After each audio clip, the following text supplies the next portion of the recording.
kedua tentang orang yang madhabnya bercampur, misalnya sholatnya madhab Syafi'i, wudunya madhab Hambali, misalnya contoh lah begitu. Maka saya bicara dulu tentang madhab ya, semoga tidak membuat Anda bosan yang mendengar.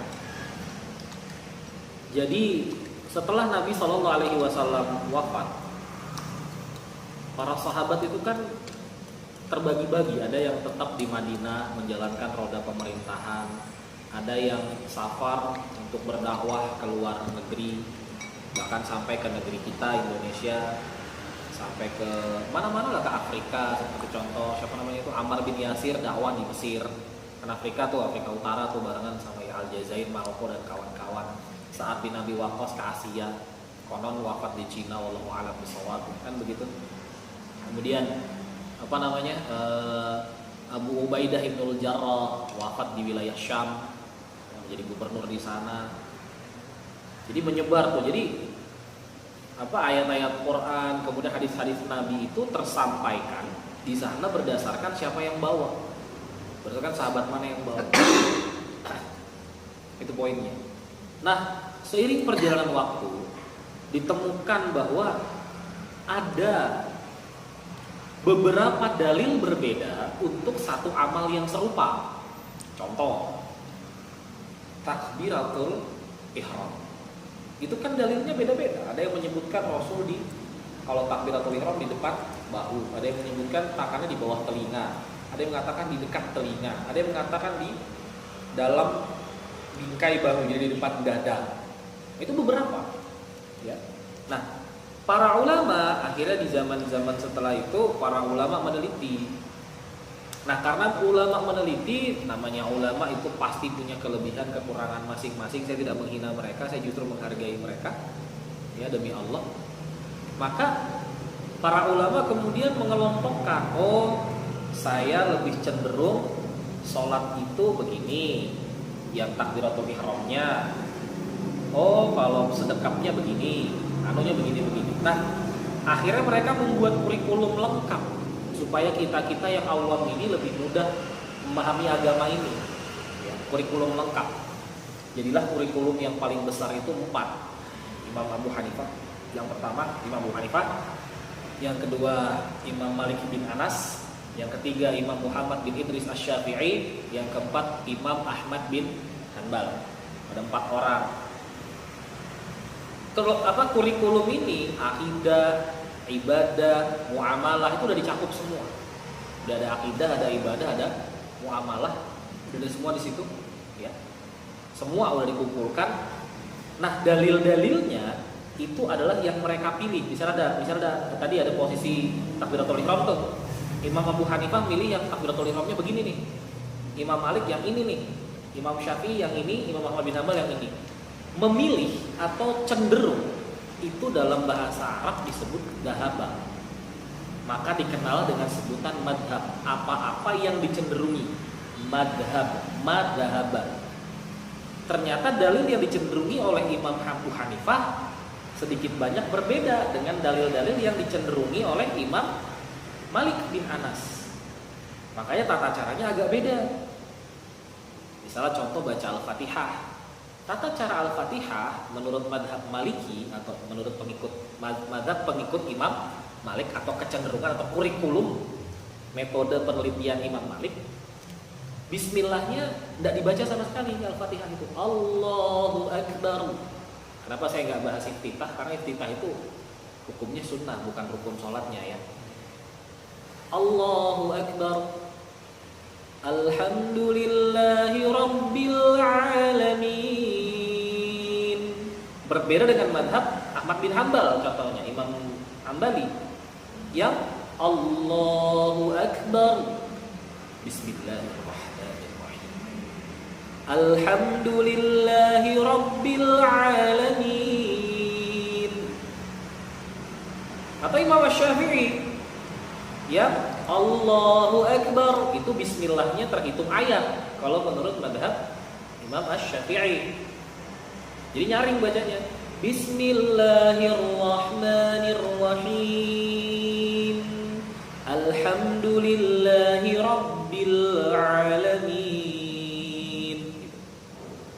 Kalau nggak salah ingat ya, saya agak lupa. Tapi kalau nggak salah ingat mazhab Hanafi malah rakaat 1 Bismillahnya dibaca, rakaat selanjutnya Bismillahnya tidak dibaca.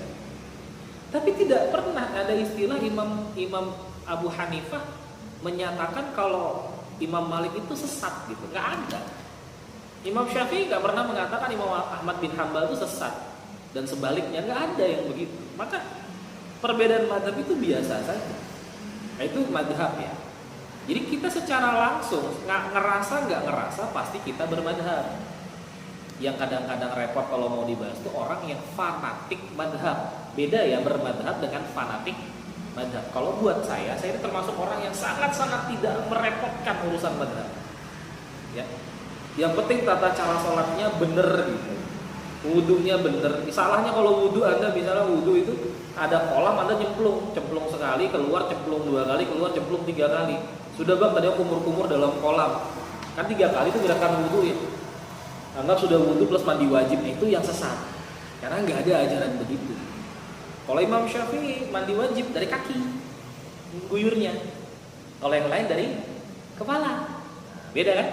Kalau mazhab Imam Syafi'i, setahu saya wudu kakinya nggak dicuci dulu, tapi mandinya disiram dari kaki. Setelah selesai mandi baru dicuci kakinya, melengkapi wudunya. Wallahu a'lam. Itu jadi luar biasa gitu loh maksud saya. Dan Imam Ahmad bin Hambal kan muridnya Imam Syafi'i, ya. Imam Malik kan gurunya Imam Syafi'i. Mereka nggak saling ngeributin kok. Ya. Itu poinnya. Terus bagaimana dengan orang mencampur mazhab? Tadi saya katakan kita itu sadar nggak sadar pasti bermadhab. Karena sadar nggak sadar, jadi kemungkinan besar juga sadar nggak sadar mencampur mazhab. Contoh Indonesia, kita bicara Indonesia dulu ya. Habis itu saya bicara tentang ulama besar Saudi Arabia. Kita bicara Indonesia dulu. Indonesia itu ngakunya bermadhab Syafi'i, ya. Padahal enggak. Kalau ngakunya bermadhab Syafi'i, harusnya ulama Indonesia itu hafal mati tentang dalil-dalil Imam Syafi'i. Ya, saya wallahu alam ya, jangan-jangan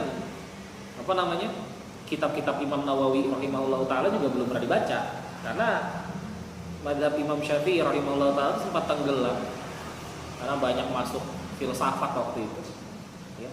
Kemudian dihidupkan lagi, dibangkitkan lagi dengan keberadaan Imam Nawawi rahimahullah ta'ala. Oke, kembali, Indonesia bermadzhab Syafi'i, tapi kalau zakat pakai apa? Uang toh? Zakat pakai uang tuh mazhab Hanafi, Abu Hanifah. Jadi mencampur mazhab boleh?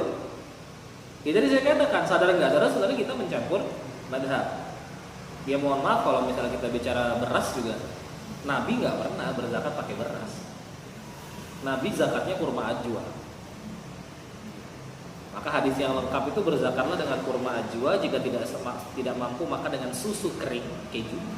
Jika tidak mampu maka dengan kismis anggur kering, atau ya kismis itu anggur kering. Jika tidak sanggup maka berzakatlah dengan apa yang biasa engkau makan. Yang dipakai cuma langsung nomor 3, nomor 4. Padahal nomor 4 harusnya dicek dulu sanggup enggak dengan kurma ajwa gitu. Ya. Baru kelima kalau nggak sanggup dengan apa yang biasa kamu makan, belilah gabah, sair, gitu, tepung gandum yang kasar itu masih ada gabah. Gitu. Yang bisa dipakai buat bahan dedak gitu. Ayam. Gitu. Ya. Jadi campur mazhab enggak? Campur. Yang kedua tadi saya katakan ambil contoh Indonesia lagi lah. Ada nggak masjid di Indonesia yang adzan Jumatnya 2 kali tapi tarawihnya 11? Ada kan? Itu beda mazhab itu. Kalau adzan Jumatnya 2 kali seharusnya pakai kunut subuhnya. Bacaan imamnya jahar bismillahnya. Di antara Al-Fatihah dengan surah itu imamnya ngasih jeda supaya makmumnya baca Al-Fatihah. Karena menurut Imam Syafi'i tidak sah ngambil hadis Nabi Shallallahu Alaihi Wasallam, tidak ada sholat bagi orang yang tidak membaca Fatihatul Kitab, membuka daripada kitab Al-Quran itu surah Al-Fatihah.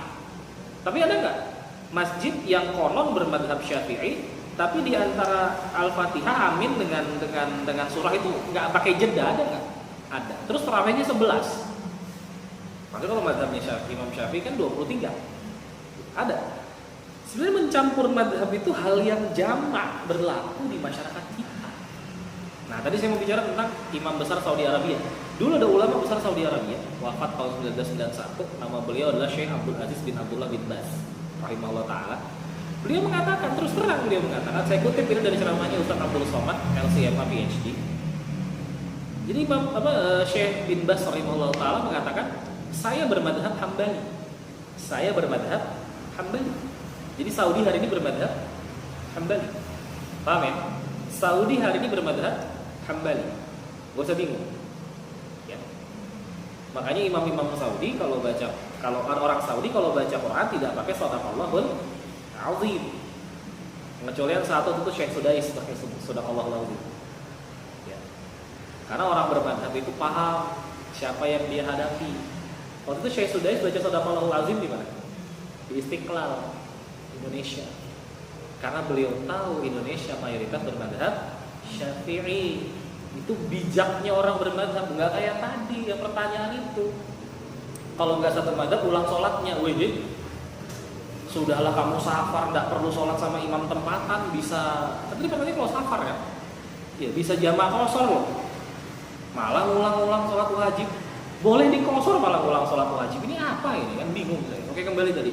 Syekh bin Baz mengatakan, rahimahullah taala, saya bermadhab Hambali. Nah dalam madhab Hambali, makmum tidak perlu baca Al-Fatihah. Kalau imam sudah imam bolin, makmum amin sah. Gitu. Kecuali kalau bacaannya sir, nggak kedengaran, maka makmum juga baca Al-Fatihah. Jelas. Tapi kalau kata Syekh bin Baz, tapi khusus perkara Al-Fatihah dalam sholat, saya mengikuti madhab Syafi'i. Jadi beliau menyarankan untuk tetap membaca, makmumnya tetap membaca Al-Fatihah. Pertanyaannya tadi saya kembalikan, jadi boleh nggak mencampur madhab? Boleh. Bahkan saya katakan bukan lagi boleh, it's a common thing. Itu adalah sebuah hal yang sudah umum jamak terjadi. Oke itu.